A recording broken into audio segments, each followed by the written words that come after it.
Number 10, Miami at SMU. Again, noon Eastern time on ESPN. Can Miami avoid a second trap game in 3 weeks? So Miami, obviously a couple weeks ago, suffered his first loss of the year to Louisville. They responded very nicely this past weekend, though, with a 42-7 drubbing of Stanford. Even with a loss, Miami still controls its destiny to make the college football playoff. This week's game at SMU, though, is one of the Hurricanes' more difficult tests left, as right now the Mustangs are 5-3 on the season and are still technically alive in the ACC championship race with only one conference loss right now. If Miami loses again this week, their playoff candidacy gets a lot murkier. Yeah, no, it does. I think Miami, it's interesting because there's now a scenario where they could go 11-1 and not even make the ACC title game. And there's some numbers that actually say that might be the best scenario for them, not just to not get that last impression. You know, who knows who they'd be playing if they were to make the ACC title game. I think Miami just has to, they got back on the horse this past week. Took them the better part of the first half against Stanford to find the rhythm, but they did find it eventually. And they've got a tough test here against SMU, and an SMU team that you mentioned that one conference loss. That was an unexpected loss, 13-12 to Wake Forest on a last-second field goal last week too. So they're trying to find their footing in the same way that Miami did last week, but that test for SMU is not going to be easy either. So you have the Miami offense in this one, Dalton. What should we know when Carson Beck and the Hurricanes in the ball? Look, you've got a really good matchup between an offensive line that everybody knows for the Hurricanes that is currently the third highest graded in college football right now, and they have the fourth best run blocking grade, Francis Mauanoa and those guys, against a very underrated defensive line for SMU. And coming into the year, they lost a lot of pieces in their front seven, but they really haven't lost any of the production. When you look at guys in their front seven,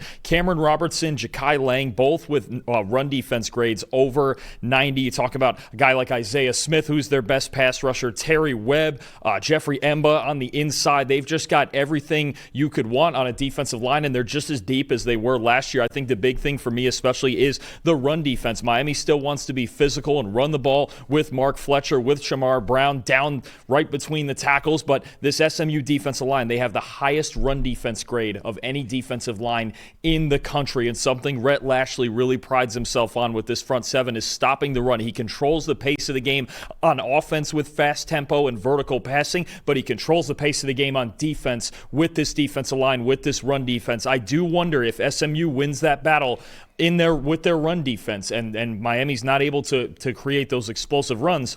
Then you put Carson Beck in a situation where he doesn't get to use play action. In the last couple weeks, his passing grade without play action has really dropped. It's been a problem.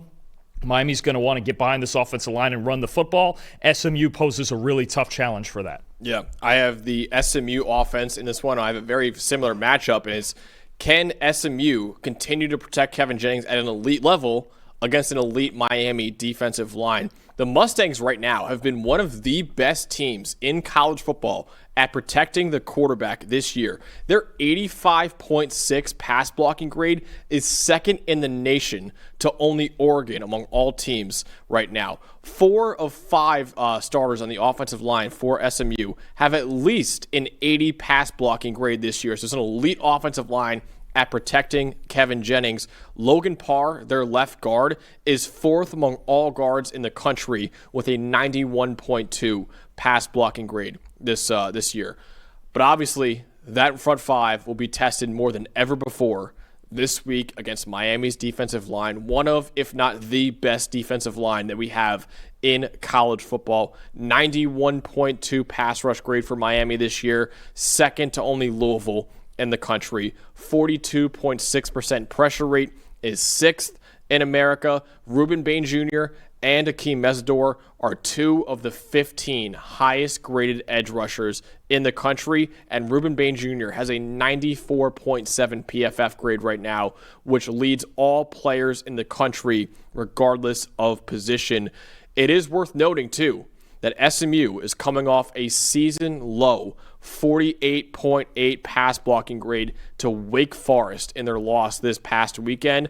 And considering Kevin Jennings, the quarterback, is only 98th in America in PFF grade under pressure, SMU's offensive line must rebound this week against Miami's defensive line. And Dalton, Kevin Jennings, too, is a quarterback that we know likes to hold on to that football. He probably can't do that in this game. Yeah, no, absolutely. And well, he's probably going to do it anyway because we know he likes to improvise. But Savion Byrd, the left tackle, and P.J. Williams, the right tackle, are going to be in the spotlight against Bain and Mesidor, and that's going to be a big thing. Can they get early pressure on Jennings? And he's going to want to play that roller coaster improvised football that we know he can. I really think on both sides, too, Max, on these fronts we're talking about, this game is going to come down to turnovers. I think when you talk about Carson Beck and the 4 interceptions he had against Louisville, and sometimes those can come in spurts, and Kevin Jennings, honestly, is maybe more than any other quarterback in the country. You don't know what you're getting out of him play to play. It could be the best play you've seen all year. It could be the worst interception you've seen all year. So I really think it's a matter of which defensive line can control the game, can create consistent pressure, and then you force the other quarterback into mistakes. I think this game very well could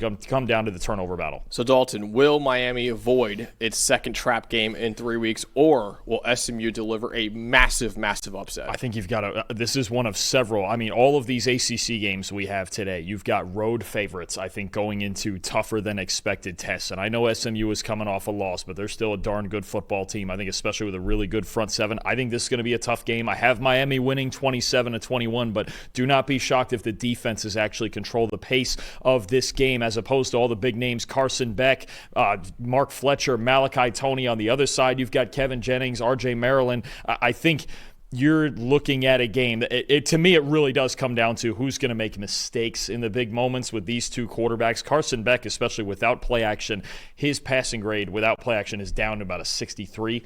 It's not great. So I think both teams are going to want to run the football and play a little bit safer, but who is going to make that big mistake in the big moment? I do think Miami's defensive line still makes the biggest difference in this game against SMU's offensive tackles, but this game's going to be close to the vest. I think a defensive battle. Yeah, I think so too. I've got Miami winning by a little bit bigger margin. I have 31-17, so I do have Miami covering that spread in this one. I think their defensive line will flex their muscles in what's been an inconsistent SMU offense this year, and I think Carson Beck will take care of the football and lead Miami to a victory on the road too. So I have Miami winning this one 31-17 over SMU. All right.